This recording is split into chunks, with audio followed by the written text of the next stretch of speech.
Hello and welcome to AntiSlaveQE. This is your host Bo, and I'm coming back. Second episode here. Coming in strong, just pushing out content for some fucking reason. But so, anyways, we're here on my second episode of my little web series. Take a second glance at a few different things concerning that Uvalde, Texas shooting. I'm trying to dig deep and find out more about if more could have been done, why the police did such a lackluster job, and basically is also too is were there in fact red flags that should have been looked at, which I think there was. I think there was a lot of them, and that should have been looked at that could have maybe prevented this tragedy from happening. So I've gathered footage and interviews and all sorts of things from all over the internet, and I'm going to compile it into one mega Uvalde video. And I'm going to try to touch base on all that we know so far, and all that we don't know so far, maybe even. I'm basically just going to try to touch base and spread a little bit of knowledge. I have the minute by minute press release that is the timeline. So I made a video for that too that really breaks it down. There's a minute by minute play. So we're gonna have that following along with some footage, along with some questions. Yeah, I mean, that's what we do. We question everything. So just stay tuned and I will continue on. God bless y'all. So my first video that I did concerning the Uvalde, Texas shooting had to do with the fact that the police officers, law enforcement personnel was holding parents back. So that was one of the big red flags that I saw, that I was like, oh fuck, okay, something's a little weird here. So we're just gonna skim over this this article that was released that was basically the first look at what was going. It was kind of, they're talking. This is when this kind of first surfaced about the shit with the cops holding the parents back, and people were super pissed. So it says, one video which was uploaded to TikTok appears to show a large group of parents plead with officers in a parking lot. Parents and onlookers scream and cry in the video as police officers hold back parents from yellow tape barricade. Some parents can be seen holding back others, even pulling them away as they approach heavily armed police officers. Okay, note that, heavily armed police officers. At one point, someone can be heard shouting, "Kids are in the building." A uniformed cop later puts his hands up and addresses someone in the crowd. "We got guys going into the school," the officer says. They're working. A man dressed in jeans can be seen in the video, pointing and shouting as law enforcement approach him. Moments later, after a person stands in front of the camera and obscures the view, the man is on the ground. Of course. "He's a parent," someone screams. "What the fuck are you doing to him? Let him go." Another person shouts. As the parents shout, one officer stands with his taser drawn. Very nice. Okay, an upload of the video has been viewed over 4 million times on Twitter as of Thursday, so I have that video. That's the one that I initially did my commentary on. Another video by the same TikTok user shows a young girl, which appears to be blood on her hands, being escorted with other children by police and other adults. Onlookers outside Robb Elementary School reportedly urged police to charge the scene and confront the 18-year-old shooter whose rampage killed 19 children and 2 adults. Witnesses said onlookers told police to enter the school, but the police did not act immediately. The Associated Press reported. Okay. Yeah, the onlookers even raised the idea to just like fucking bum rush the school because the cops weren't doing shit. And when asked about the reports, the officers about the officers that refused to go in the school during the shooting, DPS spokesman Sergeant Eric Estrada told Insider on Thursday, "At this moment, we are not giving any further details. The investigation is still pending. More details will evolve." So one thing that I want to point out is, like I said, I have a timeline. Another thing that everybody already knows is that there was a way too big a gap of time in from the point that they were in there to the point that they actually killed that kid. It was like an hour, So, and that's how they ended too. Authorities have also been unclear in explaining how the shooter stayed in the school for up to an hour. Derpty derpty derpty derp. So I have a couple of theories. But first of all, I'm gonna skip back and show you guys some of that footage. Though if you're here watching this video, I'm sure you probably saw in the last one. But for newcomers or anybody else, here's the footage. All right, so again, I removed the audio and I kind of shortened it up a little bit. I removed the audio because everybody's obviously screaming. They're in a panic situation. Um, I noted in my first video the amount of assault rifles that, for one, are shown in this video. You can see multiple assault rifles with the Uvalde Police Department being there, and I think at this point in time, because you can see other cruisers, like right. I can't tell if that's like a maintenance truck or something, but it could be a state patrol. So this could be at the point in time in the timeline where their backup had shown up. But anywho, yeah, there's the boys in blue. They're holding people back. People are freaking out and screaming. Um, that's I believe that's the back parking lot of the school that I think Ramos entered through. He started because he went around the back and started shooting at the school. So I'm not sure though. Um, but yeah, continued on. More cops holding people back, not doing shit. And then after this, I'll follow with the timeline. Now we're going to go ahead and take a look at the press release timeline. So sometime after 11 a.m., Ramos shoots his grandma in the face and he flees with the car. The neighbor hears the gunfire and calls the cops. In the truck, I mean. A video shows a teacher opening a door with a rock. Ramos crashes the pickup behind the school, gets out with the rifle and ammunition. The two men at the funeral home hear the crash and they see him approaching the school. The teacher sees the gun and closes the door, but it doesn't lock. And then here's the video. Slow it down a little bit. You'll see the two funeral men, the two guys at the funeral home.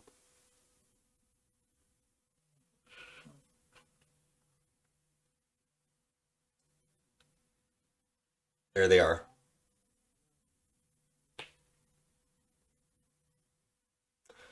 So at 11:30 a.m., 911 receives a call saying the gunman's at the school. 11:31, Ramos begins shooting at the school from the school parking lot as the police cars start to arrive at the funeral home. 11:35, three city police officers enter the school, and they're later followed by four. Gunfire continues with 16 rounds being shot in total. It's unclear who fires them. Police sergeant and other law enforcement arrive. 12:03, female calls the cops, says what classroom she's in. 12:03, officers continue to enter the school. Now there's as many as 19 cops inside of the school near where Ramos is. Right. Take note. They're right there. 12:06 p.m. post on Facebook stating all schools are on lockdown. 12:10 calls again. The kid calls again. And she tells how many kids are still alive in the room. So this is at 12:10. 12, okay, so 12:21, three shots can be heard during a 911 call. Around this time, the cops are stuck in the hallway. They say they need the keys from a school employee. 12:36, child calls 911 again. 12:43, the kid's begging for the cops to come in. Please send the cops now, The girl says, we can hear the police next door. She again asks for 911 to send more cops. The officers get the door open, and they kill Ramos. And then 12:51, officers can be heard moving children out of the room. So 12:58, law enforcement radio chatter says Ramos has been killed and the siege is over.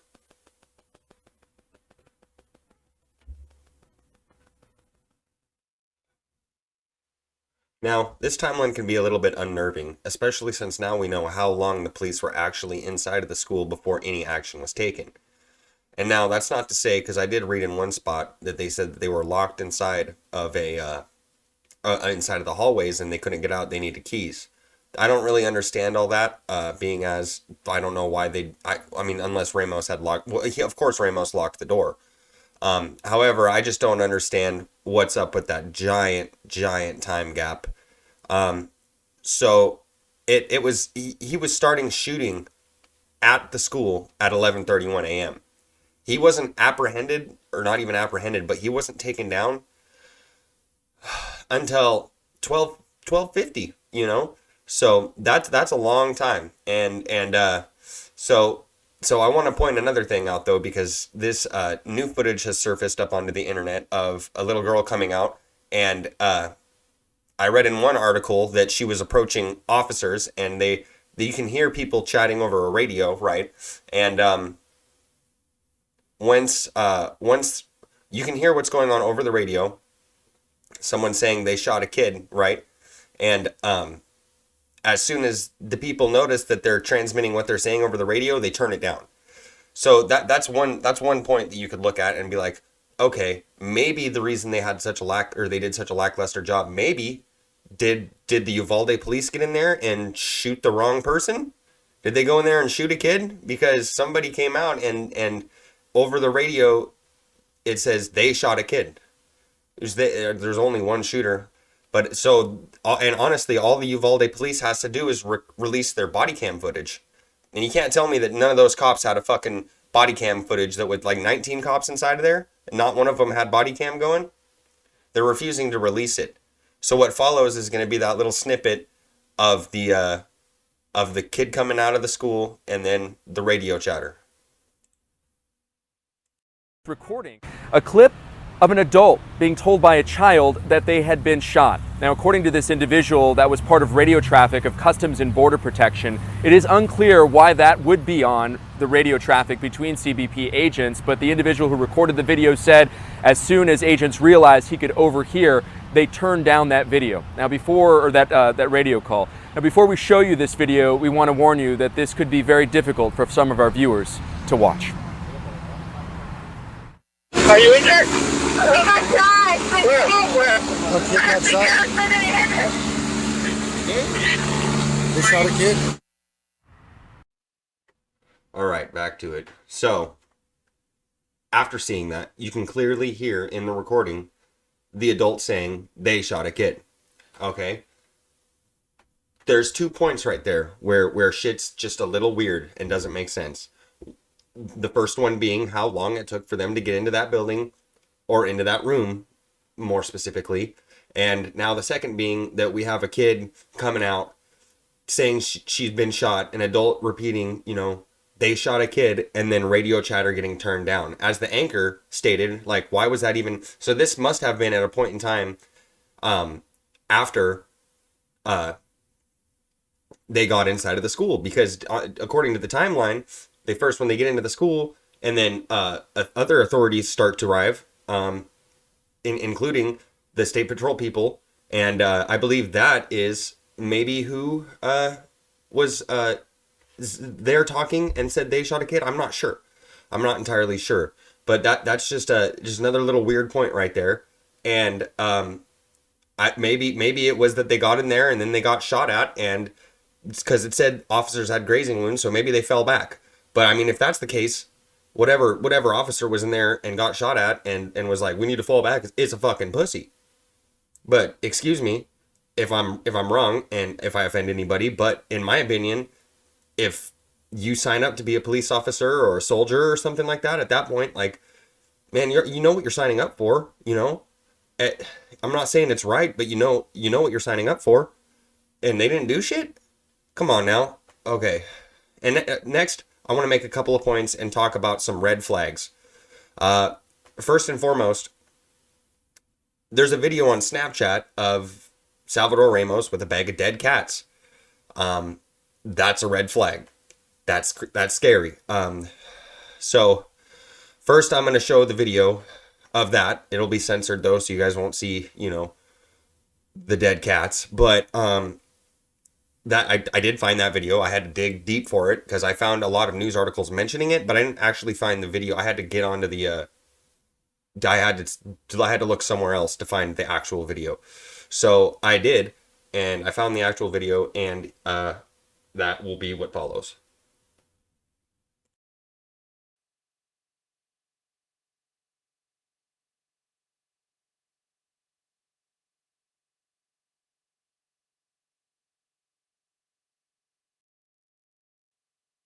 Now, that is a very disgusting video. Had it not been censored, had I not censored it, you would see a grotesque looking bag of dead animals. Okay, and the official narrative said that Salvador Ramos, whatever, he was bullied, he was transgender, he dressed up in dresses and shit, and people gave him shit for it. And for my first video initially, I got a lot of blowback on fucking Reddit from people being like literally being like, dude, like, about Salvador Ramos, like, as if I need to feel bad for him, like he was bullied. Like, no, this motherfucker was not bullied. That's what they say about every single person that ever does this shit. but the type of person that does this shit is kind of like a sociopathic narcissist, usually. And a lot of those times, those people see themselves to be so great that they won't even allow themselves to be bullied in the fucking first place. And I have this little interview here with this kid talking about Ramos, and he says that this kid is known to hurt fucking cats or animals and pick on people and be a bully, which is all red fucking flags to me. And also, I mean, not saying anything bad about fucking transgender shit, but like, honestly, Salvador Ramos really reminds me of fucking Buffalo Bill when I look at him in that dress. So that's a red flag. Buffalo Bill energy, red flag. What follows will be the interview with that kid after the shooting. Salvador Ramos was a boy who was not bullied. He would try to pick on people but fail, and it would aggravate him. I would like to get that out of the way. He was not bullied. He, prior, and I don't see this covered, and I'm going to put this out there, he would hurt animals. He was not a good person. He would go to the parks and try to pick fights. Now, after seeing that, I'm just going to come to the conclusion that Salvador Ramos was a fucking asshole. And I don't even really need to see that to come to that conclusion anyways, because if you shoot up a school, you're a fucking asshole. And so I don't have pity for that fucking kid anyways, and nobody should. And there shouldn't even be any discussion about, oh, he was bullied and you know, blah, blah, blah, blah, blah, blah, blah. Get the fuck over it, bro, for one. And for two, you're just fucking, what the fuck, bro? You're a Buffalo Bill murderer, bro. So I can't feel sympathy for him and whatever he felt, because I don't give a fuck what he felt. What's way more important is what everyone else is feeling. Not what that little fucking psychotic twink had in his head, you know, who knows. But with that being said, I'm going to continue. I want to show a little bit more. What I'm going to show is some pictures that he posted on social media days before the shooting. Or a day, I don't know. It was like, it said it was like a day. I think it said online it was a day or two before the shooting. He had actually posted pictures of the AR magazine that he went and later used at the school. So I have those pictures. It's just, wow, it's fucking crazy. So yeah, I got those pictures of him. He was online, and he was very much so advertising the fact that he was going to shoot up the school.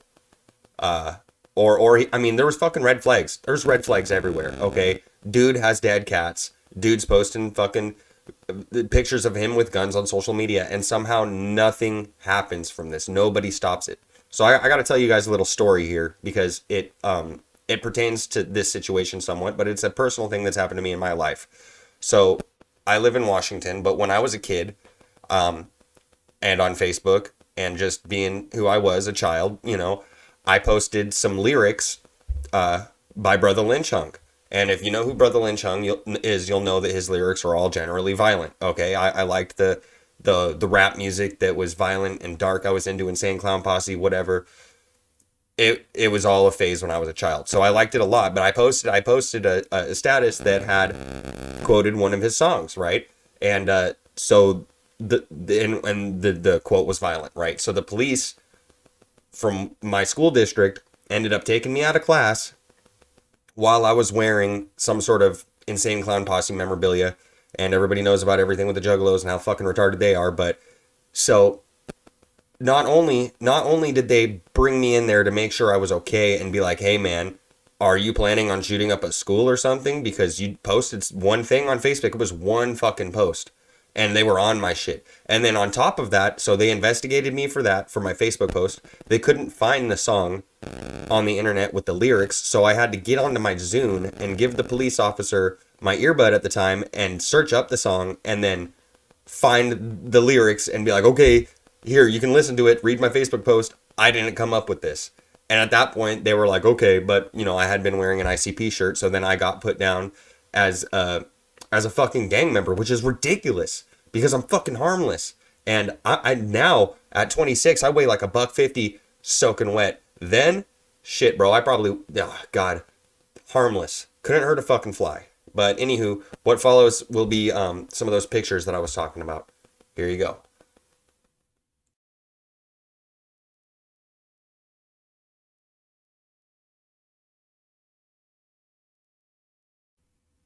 Okay, so yeah, that magazine, definitely a red flag to post that on social media. Definitely a red flag.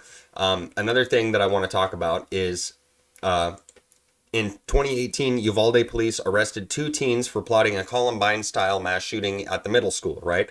Police said a couple of eighth graders were infatuated with the Columbine high school shooting. And so there was another school shooting plot aimed at Uvalde school, but it was thwarted when police arrested two teens who had detailed plans for what was described as a mass casualty event. In 2018, police arrested two 13 and 14-year-old boys. So it's two boys, one was 13, one was 14, okay? Think about that. He's 14. They initially plotted an attack at Uvalde High School in 2022, their senior year. So maybe Ramos, it was his senior year. He was 18 at the time. Okay, the 4 years difference, that adds up. On the anniversary of the Columbine High School shooting, so they had a plan, bro. But police said one of the teens convinced the other to move the date of the attack sooner and instead carry out the plot at Morrell's junior high school that year. So someone caught wind of what was going to happen and they stopped it. And it's funny because then this news article was updated and it says the two 2018 arrests have been brought to light and are being re-examined following Tuesday's attack at Robb Elementary School, where an 18-year-old high school dropout killed 21 people. So that's another crazy point. That's weird. Another red flag. What the fuck? Also, too, if you try to dive any deeper on these two kids, you can't fucking find anything out about them. You can't find anything out about them. Okay. So that's fucking crazy. That is fucking crazy. That shit doesn't really make sense to me. Doesn't make sense to me at all. So I would say, I mean, with the timeline adding up and everything, like, fuck, dude, Jesus, Murphy, how many people do they find just plotting to shoot up schools nowadays? I guess I don't really know, but like, what the fuck? I just remember how intense it was for me when I was a kid with that whole shit with the Brother Lynch thing. And I mean, there was another situation too in which I got emergency expelled from the school I was at because my parents had bought me an airsoft gun, and I was at gym class talking about my airsoft gun to one of my friends, and there was a coach there. He was a real cocksucker. He didn't like me at all because I would run with the fat kid. We'd have this fat kid that he'd always chase behind us, and he'd clap his hands and say, "Let's go, fellas, let's go." And he had a lisp. He was a real piece of shit. I fucking hated that guy. But I was talking about my airsoft gun with my friend, and he overheard it, and without saying anything to me, he just went straight to the office and was like, "Yo, I think this kid's gonna bring a gun to school." They called my parents that night, and I wasn't allowed to return to school for a week until they fucking concluded their investigation. That's crazy. Also, in 2018, the Uvalde Police Department got grants for shit to help stop school shootings. And I have a post from the Uvalde Police Department's Facebook from 2018, and I'll put that up here next.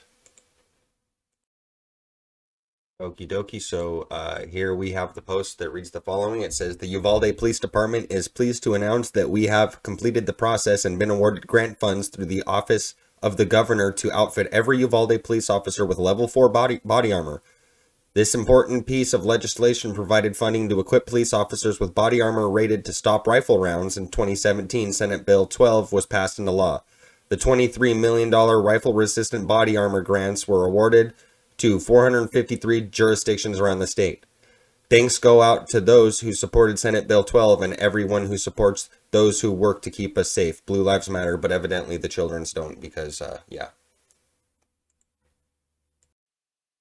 And with that little bit of information, basically say that this video is pretty much over with. That's about all the information that I have available right now.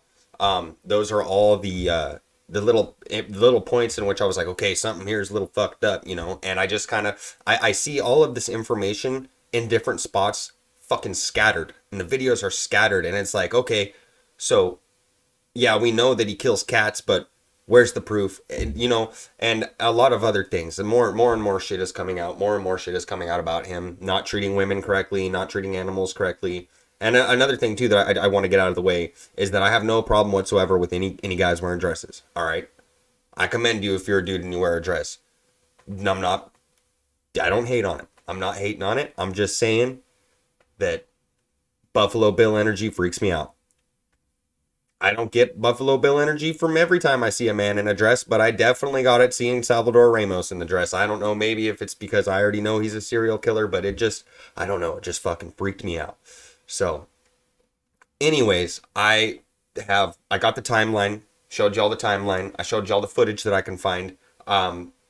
We can conclude at this point that there was definitely multiple red flags that should have been picked up on. Salvador Ramos was a fucking asshole. The fucking cops knew that there was a gunner at the school at 11:30, and the shit in 2018 matching up with about how old Salvador would be, that doesn't make sense to me. The fact that I can't find any information on those kids or their names or who they were, that doesn't make sense to me. So what I'm asking y'all to do is take a look at the information that I presented here and dig into it. And if I'm wrong in some places, correct me, because I'm not no scientist.